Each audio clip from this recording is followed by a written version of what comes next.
अचानक वातावरणात एवढा बदल होईल आणि इतका पाऊस येईल असं तर वाटलंच नव्हतं आणि इतकं सुंदर वातावरण होईल अशी तर उन्हाळ्याच्या दिवसामध्ये अपेक्षाच नव्हती। नक्की असं मी का म्हणतीये ते तर तुम्हाला पुढे समजेलच।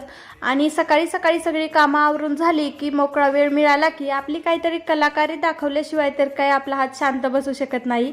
माझ्यासारखं असं अजून कोण कोण आहे नक्कीच सांगा कमेंट करून। दिवसभर इतकं गरम झालं आणि संध्याकाळच्या वेळेला 4 वाजता अचानक वातावरणामध्ये बदल झाला, आभाळ आलं आणि धो धो पाऊस चालू झाला। उन्हाळ्यामधला थंडावा देणारा पहिलाच पाऊस, त्यामुळे सगळे बाहेर बसले होते आणि जेव्हा पोर्च मध्ये पाणी आलं सगळे घरामध्ये उठून गेले। देवराजने तर काय अगदी आंबेच पावसाच्या पाण्यात ठेवले होते धुवायला, म्हटलं बघ धुवून निघतील।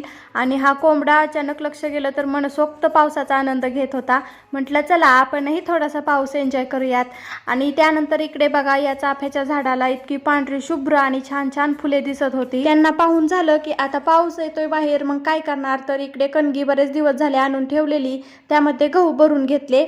हे सगळं झालं तरी सुद्धा जोपर्यंत स्वयंपाक होत नाही तोपर्यंत काय आपल्याला काम पूर्ण झाल्यासारखं वाटत नाही, म्हणूनच इकडे पटकन घेतला होता स्वयंपाक बनवायला। लाईटीच्या भीतीने लवकरच बनवून घेतला आणि त्यानंतर इकडे संध्याकाळच्या वेळेला तर असं एकदम लालसर वातावरण झालं होतं आणि थंड हवा सुटलेली। एवढ्या उन्हाळ्यामध्ये असं वातावरण पाहून तर खरंच खूप छान वाटलं। आणि संध्याकाळच्या वेळेला तर खूप सगळ्या विजा कडकडत होत्या।